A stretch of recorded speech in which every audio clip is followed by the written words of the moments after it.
Hey keys players, this is what you're going to do to split the keyboard. So I'm going to show you on specifically what the keys 2 keyboard can do. So whether you're actually on the keys 2 position or whether you're a keys 1 player playing on this keyboard for whatever reason, I'm going to show you how to split it so that you can play 2 different sounds at the same time. Okay, so what you're going to do first of all, you're going to see this screen and there's 2 settings on there all the time. Typically, we kind of just ignore that bottom row there because it's not selected. You can see this like little tiny arrow is blinking.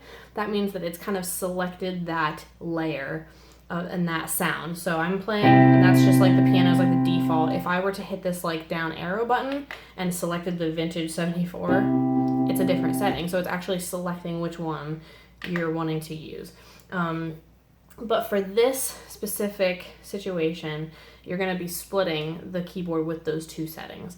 So, as I just showed you, if you're using the top layer, this top row is going to be the right side of the keyboard, okay, over here. The bottom row is going to be the left side of the keyboard, okay? So the first thing you're going to do is select the 2 sounds that you want to use.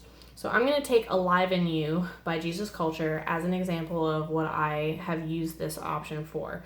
So the first setting that we use is called Super Trance. So that's the synth line. So I'm going to have the top row selected where the arrow is blinking. And I'm going to go to the Syn Lead category and I'm scrolling to 75, which is Super Trance, okay? And that's this, okay? And then I'm going to hit this, so not the scrolly, okay, so don't ignore the wheel for a second. There's these 4 buttons here that have arrows corresponding to the direction, okay? You're going to use these buttons here to select your different categories in these rows. So I'm just going to hit the down arrow button, and now this little arrow that was blinking on the top is now blinking on the bottom. So you're selecting that layer for whatever sound you need to use. So in this case, I'm using analog. So I'm going to go down to Pad Chords category, and then I scrolled to 17, which is analog. So now, it's not split yet, so it's kind of just playing whichever one I'm actually selected on with the like blinking arrow. But whenever you use the split option, it's going to do that. So there's a top row of black buttons here above the categories. The second one from the left is called split, okay?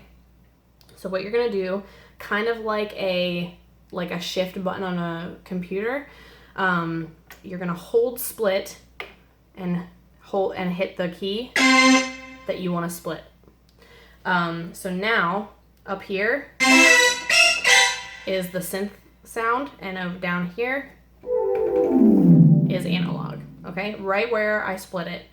So that makes it really cool so that you can actually select where you're going to do. If you have a synth line way up here and that's all you're going to use, split it right where you're going to use it, so that then you have all of this room to work with analog or whatever your other sound is. You can decide.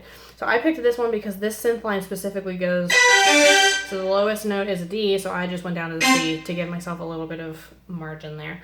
And then from here down is analog. So now you have it split.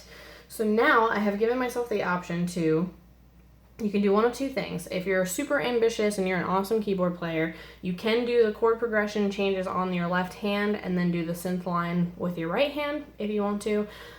Or if you're not quite as comfortable with that, hold the pedal point, okay? So in this case, in Alive in You, I'm going to be doing the G pedal point, which is just the G and the D, and then I'm going to play the synth line up here.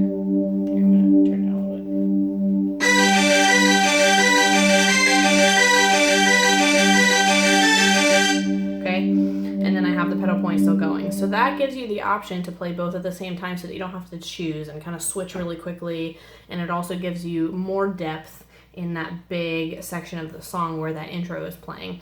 And then you can switch to chords whenever you feel comfortable, like in the chorus or something like that. So then the other thing to talk about with this is specifically that you can't use the pedal then whenever you're doing the pedal point. You would actually need to hold it with your hands and then do the synth line, because if you're holding the pedal, it holds the pedal and sustains this as well. You know, and as you can hear, the notes just string together and you can't hear it. So you would actually need to hold this, and that's why it kind of makes it a little better to do a pedal point instead of the chord changes, so that you don't have like empty space like that in between the chord changes. So typically it would be better to do pedal point so that you can hold it there, do the synth line, and then you can switch to chords whenever you can use the sustain pedal. Okay, so that's the basic gist of it, and no matter what song it is, you can pick your 2 settings, and then like I said, you can select them based on with the arrow, up and down arrow keys here with the little buttons, and then you'll take the split button, you'll hold it, and then select whichever key that you need. Now, if you turn it off, now it's just going to play whichever one is selected with that like blinking arrow. So now the whole keyboard, because I turned the split off, is just on super trance. If I go down to analog, the whole thing is on analog. So to hold the split, and then if you turn it off by accident, you have to re-split it. You know what I mean? So now you would have to reset it where you want it to split. Okay, so particularly I selected it right where I needed it, so that if typically it would only be like one song that you could do this. If you have like multiple songs that have a situation like this, you may need to either consider a different option, or it will have keys when doing it. It will come week to week. But if you have this option, the last time I did this, Alive in You was the only song, and then the rest of the time I was down here anyway on analog. So I didn't even have to change anything. I didn't have to change any settings or buttons. I just stayed on analog down here for the rest of the time because I never touched this part of the keyboard this high anyway.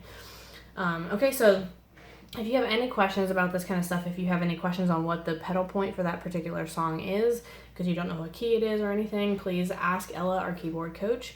And with any other questions that you have, we would be more than willing to help you. So ask us any questions if you need any help, and we will see you soon then.